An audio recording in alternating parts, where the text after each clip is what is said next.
tebakan skor. Menurut Bung Caka tadi nggak jauh beda ya. Kalau bisa draw tadi ya. Ya, kalau Syukur-syukur.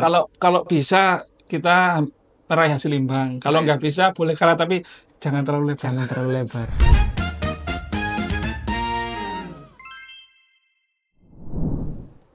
Halo rakyat YouTube sekalian, selamat datang kembali di channel DB News dan teman-teman sedang menyaksikan salah satu segmen olahraga kami di DB Sport. Bersama saya Faisal, orang yang nggak ngerti tentang dunia sepak bola, bertemu dengan Saya Bung Jaka, orang yang paham tentang sepak bola. Dan sebelum lebih lanjut ke videonya, teman-teman jangan lupa untuk klik tombol like dan klik tombol subscribe agar teman-teman nggak ketinggalan informasi-informasi yang menarik baik dari dunia lokal dan dunia mancanegara. Nah, untuk Bung Jaka sendiri, kita langsung saja ya to the point nih. Seberapa besar peluang Indonesia untuk bisa menang melawan Arab Saudi? Tapi BTW ini tuh sistemnya home away kan ya? home away pastinya. Home away. Home Jadi away. ada 2 kali pertandingan Ada untuk 2 kali melawan Arab pertemuan. Saudi. Ya, 2 kali pertemuan, tapi mungkin jadwalnya terpisah juga. Tapi pastinya ada 2 kali pertemuan. Dan untuk ngomongin peluang kita untuk lolos, bisa dikatakan di sekitaran 25 sampai 35%. 25 sampai 30% ya. Sisanya berdoa. Iya, karena Sisanya Dewi Fortuna. kita nggak bisa mengesampingkan event kita melawan tim raksasa atau apapun. Karena miracle dalam football itu jelas Besar. sering terjadi. Kita seperti kita tahu waktu Leicester City dia juara Liga Inggris. Padahal waktu itu MU sedang prime-nya, Manchester City juga prime, Arsenal on fire. Tapi Tiba-tiba miracle happen. Leicester City juara. Lah, itu yang kita harapkan. ya itu yang kita harapkan. Jadi Kita berharap sentuhan magis coach ini. iya, sentuhan magis para dukun-dukun Indonesia bisa memberikan dampak. itu lain. Yang penting doa aja, yang penting Mungkin doa, yang penting doa. dukun untuk menangkal hujan mungkin. Menangkal hujan mungkin benar juga. Karena tandingnya di Arab Saudi. Nah, untuk secara head to head sendiri, untuk sejarah Indonesia melawan Arab Saudi ini bagaimana, Bung? Apakah Indonesia pernah melawan dengan Arab Saudi dengan skor yang gimana tuh? Pernah menang nggak kita lawan Arab Saudi? Nggak pernah. Sayangnya nggak pernah. Sayangnya kita nggak pernah menang. Baik di timnas senior, timnas usia, kita nggak pernah menang. Tapi untuk head to head sendiri, kita punya sejarah panjang. Dulu kita sempat menjadi bulan-bulanan mereka.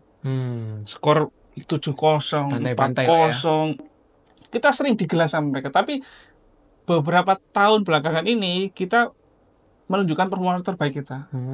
Head to head 3 kali pertemuan terakhir kita hanya kalah selisih 1 gol aja. Gitu. Nggak terlalu, gapnya tuh nggak terlalu jauh. Ya, tapi kita juga nggak bisa mengesampingkan kekuatan Arab Saudi juga. Mereka baru saja ganti pelatih Roberto Mancini. Kita tahu nama besar Roberto Mancini. Pelatih asal Italia. Pelatih asal Italia karena namanya Roberto Mancini. Selain itu memang nggak semua Roberto juga. Tapi kita kembali ke topik ya. Untuk Roberto Mancini mungkin ini kali pertama menukangi Saudi Arabia. Sebelumnya selalu malang melintang di beberapa klub-klub besar, tapi sebelum ke Saudi Arabia sempat menukangi tim Italia juga. Nah, kita nggak tahu bagaimana kekuatan Arab Saudi di tangan coach Roberto Mancini. Karena sejarah pernah mencatatkan Arab Saudi pernah mengalahkan Argentina. Meskipun Argentina waktu itu juara Piala Dunia. Tapi kita nggak bisa menghapus fakta karena Arab Saudi pernah mengalahkan Argentina. Yang mana Argentina adalah pemenang Piala Dunia saat itu. Iya. Jadi untuk kans Indonesia mengalahkan Saudi Arabia sih, ya Indonesia yang asal main nothing tulus aja lah. Gitu ya. Iya, nggak main tanpa beban aja. Benar. Asal jangan dibantai gitu. Asal jangan dibantai. Kalau bisa sih berdoa saya harapan saya bisa menyamakan kedudukan lah. Minimal kita pulang bawa poin itu. Oke. Kalau untuk jalannya pertandingan sendiri, menurut Bung apakah ada strategi khusus yang disiapkan Indonesia ataupun tim dari Arab Saudi untuk laga yang akan berlangsung nanti? Untuk strategi khusus sih kurang paham juga ya, karena Roberto Mancini baru pertama kali ya ini di Arab Saudi. Kan beliau baru 2023 kemarin. Mungkin menjalani beberapa debut sudah, tapi untuk permainan timnya kita kurang memahami juga. Tapi untuk coaching sendiri pastinya kurang berbeda jauh lah, nggak mungkin berbeda jauh juga dari strategi yang pernah diterapkan di AFC. Kemarin di AFC U23 kita juga sempat berbicara banyak, kita sampai mendapatkan peringkat 4 itu. Ya, kemungkinan besar di AFC kita mengandalkan tim-tim yang usia muda, under 23. Nah, yang diharapkan ada beberapa pemain senior yang masuk. Kita bicara timnas level senior ya, yang bisa berbicara banyak. Kemungkinan pasti ada sedikit strategi perubahan. Karena kita tahu Coach Shin meskipun dia pernah melatih Korea, pernah mengalahkan Jerman yang notabene waktu itu petahana di Piala Dunia dengan skor yang cukup meyakinkan 2-0 sih. Ya, kita berharap sentuhan Coach Shin sih di Liga di pertandingan nanti malam ini. Oke. Lebih tepatnya dini hari. Jam 1 waktu Indonesia Arab. waktu bagian Arab. Waktu bagian Arab. Plus katanya ada pemain baru. Oh ya, yang kemarin baru selesai sidang arbitrase itu. Martin Paes.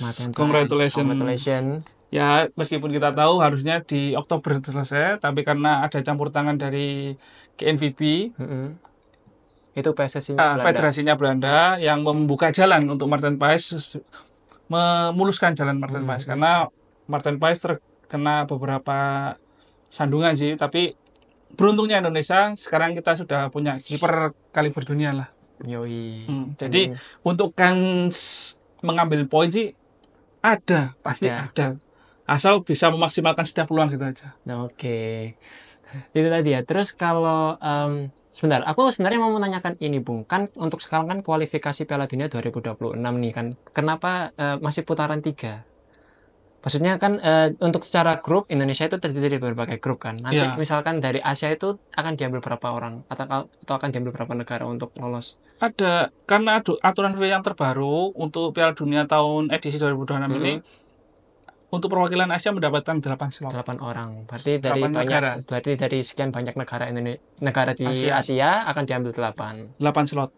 Dan Indonesia secara sejarah gimana? Apakah pernah lolos ke Piala Dunia? Tapi kalau Arab Saudi kan pernah ya? Arab Saudi beberapa kali ya? Bukan beberapa kali lagi, mereka hampir tiap edisi hampir hadir. Hadir ya. Mungkin ada beberapa edisi yang mereka nggak hadir. Tapi bisa dipastikan jam terbang mereka di Piala Dunia di antara negara Asia yang lain dia sering. Hampir langganan, selain Jepang dan Korea juga. Kalau Indonesia? Selain Hindia Belanda ya? Terakhir kita tampil di Piala Dunia itu di 1998 kalau nggak salah. Waktu itu masih RIS, Republik Indonesia Serikat sih. Hindia Belanda dapatnya. Setelah itu kita nggak pernah sekalipun mencicipi atmosfer Piala Dunia. Meskipun di tahun 1940 berapa itu kita hampir lolos. Ketika itu kita melawan Israel. Tapi karena hubungan diplomatis kita yang mesra dengan Palestina dan juga waktu itu memanasnya geopolitik, jadi Indonesia memilih mundur. Ya. Nah, itu sejarah baru tuh teman-teman. Mungkin beberapa ada yang baru tahu nih. Dan untuk menutup perjumpaan kita pada kali ini, tebakan skor. Menurut Bung Caka tadi nggak jauh beda ya. Kalau bisa draw tadi ya. Ya, syukur-syukur. Kalau bisa kita meraih hasil imbang. Kalau nggak bisa boleh kalah, tapi jangan terlalu lebar. Karena nantinya kan ada penghitungan poin juga dan penghitungan gol. Nah, kalau kita terlalu banyak kemasukan gol, itu juga menghambat poin-poin kita nanti.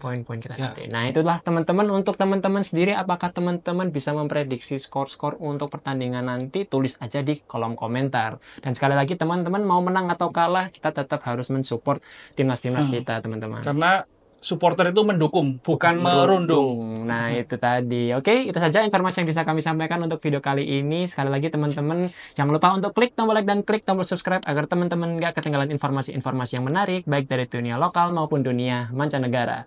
Jangan lupa juga follow akun sosial media kami, DB Media News, ada di Instagram dan juga ada di TikTok. Faisal pamit undur diri. Saya Bung Caka juga pamit undur diri. Salam olahraga.